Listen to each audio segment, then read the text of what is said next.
Assalamualaikum ya akhi ya uhti. Salam-salam wahai saudaraku, semoga Allah merahmatimu. Salam-salam wahai semua, semoga hidup jadi bahagia. Assalamualaikum warahmatullahi wabarakatuh. Bismillahirrahmanirrahim. Alhamdulillahirabbil alamin.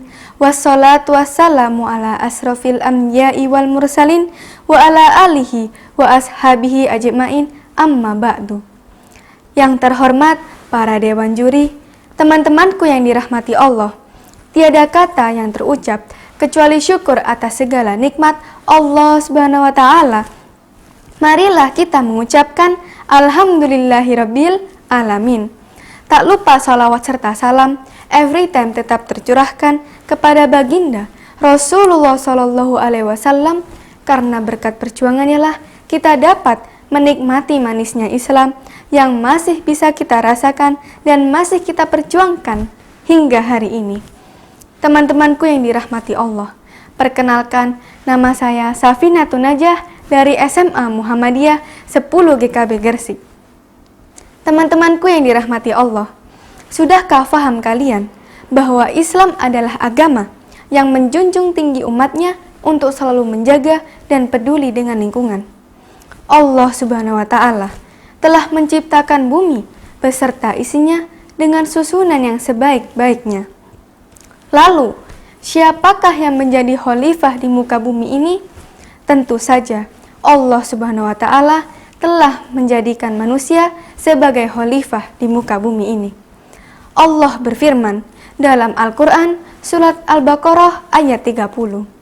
Bismillahirrahmanirrahim. Wa idh qala rabbuka lil malaikati inni ja'ilun fil ardi khalifah. Qalu ataj'alu fiha may yufsidu fiha wa yasfikut dima. Wa nahnu nusabbihu bihamdi wa nuqaddisu lak. Qala inni a'lamu ma la ta'lamun. Yang artinya, dan ingatlah ketika Tuhanmu berfirman kepada para malaikat, aku hendak menjadikan khalifah di bumi. Mereka berkata, apakah engkau hendak menjadikan orang yang merusak dan menumpahkan darah di sana, sedangkan kami bertasbih memujimu dan menyucikan namamu? Dia berfirman, sungguh aku mengetahui apa yang tidak engkau ketahui. Dari ayat tersebut, Allah Subhanahu wa taala telah memilih manusia sebagai khalifah di muka bumi. Sudah sepatutnya kita sebagai khalifah harus mampu dan wajib untuk menjaga dan peduli dengan lingkungannya. Teman-temanku yang dirahmati Allah, lihatlah kondisi dunia saat ini. Berbagai kehancuran dan kerusakan sudah terjadi di mana-mana, sehingga menimbulkan banyak sekali bencana alam. Mirisnya, semua itu terjadi karena adanya ulah manusia yang serakah dan tidak bertanggung jawab.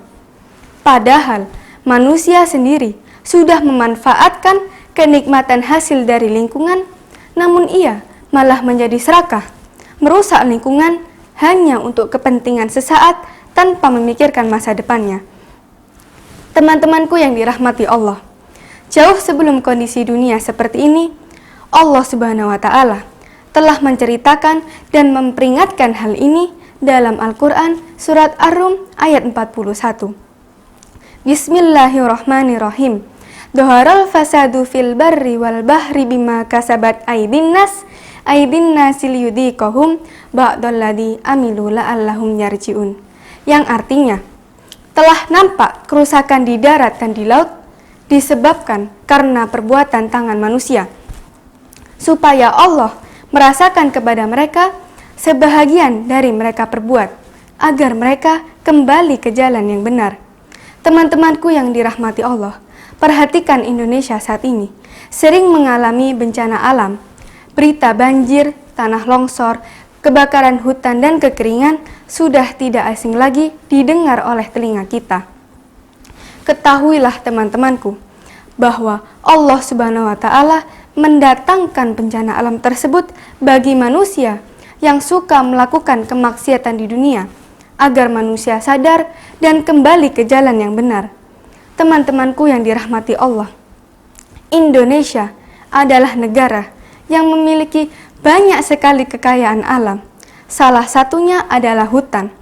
Pada tahun 2015, luas hutan di Indonesia masih sekitar 128 juta hektar.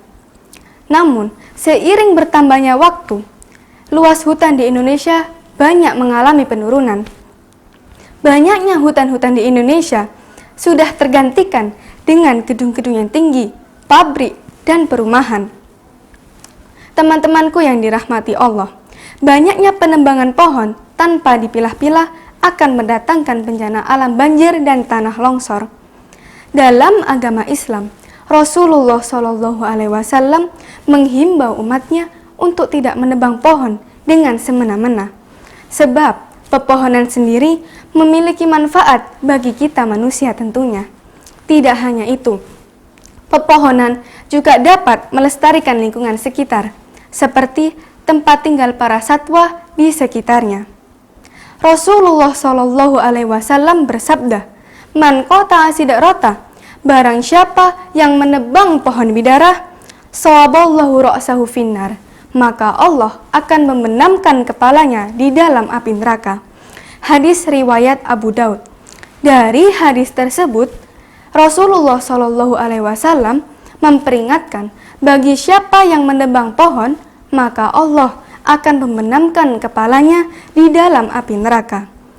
Hadis tersebut pula menegaskan bahwa betapa pentingnya merawat pepohonan yang sebagian upaya dari Go Green.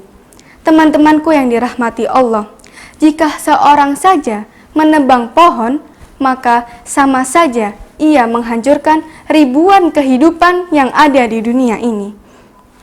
Teman-temanku yang dirahmati Allah, sering kita mengira bahwa sedekah hanya berupa materi dan harta saja. Namun tidak.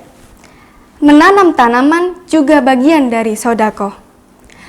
Dari Anas radhiyallahu anhu, Rasulullah SAW bersabda, "Tidaklah seorang muslim menanam tanaman, kemudian tanaman itu dimakan oleh burung, manusia, ataupun hewan lainnya, kecuali baginya dengan tanaman itu adalah sedekah." Teman-temanku yang dirahmati Allah, dari hadis tersebut, apa yang kita tanam, hasilnya akan kembali ke diri kita sendiri lagi. Jika tanaman yang kita tanam tersebut dimanfaatkan oleh makhluk hidup lain, insya Allah akan menjadi sedekah.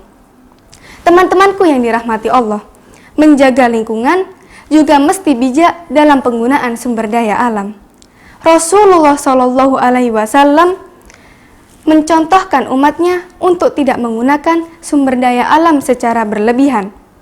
Dari Anas radhiyallahu anhu, beliau mengatakan, "Kana Nabiyyu sallallahu alaihi wasallam yatawaddau bil mud." Nabi sallallahu alaihi wasallam berwudu dengan 1 mud air. Wa yaktasilu bis-sa' ilal khamsati amdad, dan mandi dengan 1 sa' sampai 5 mud air. Hadis riwayat Bukhari. Dari hadis tersebut, Rasulullah SAW berwudu hanya menghabiskan 1/2 liter air. Padahal wudu merupakan ibadah yang sangat penting, di mana sholat tidak akan diterima jika wudunya tidak benar. Teman-temanku yang dirahmati Allah, jika dalam ibadah saja Rasulullah SAW mencontohkan untuk menghemat air, lalu bagaimana dengan kita yang menggunakan air di luar keperluan ibadah kepada Allah Subhanahu wa taala? Tentulah kita harus lebih banyak berhemat dan tidak menggunakan secara berlebihan. Teman-temanku yang dirahmati Allah, sudahkah kalian menjaga lingkungan? Jika belum, mari kita jaga lingkungan. Dimulai dari diri sendiri dan ikuti ajaran Nabi. Bila kita meladani dan mengamalkan ajarannya, pastilah keseimbangan alam di dunia ini akan tetap terjaga. Kehancuran dan kerusakan akan berkurang. Sebelum saya tutup, saya akan menyampaikan sebuah pantun. Jalan-jalan ke kota Madiun, pergi ke sana beli buah durian. Mari kita menjaga lingkungan supaya bumi ini tetap tentram dan aman. Semoga ilmu yang saya sampaikan ini dapat bermanfaat. Wabillahi wa taufiq wa hidayah. Wassalamualaikum warahmatullahi wabarakatuh.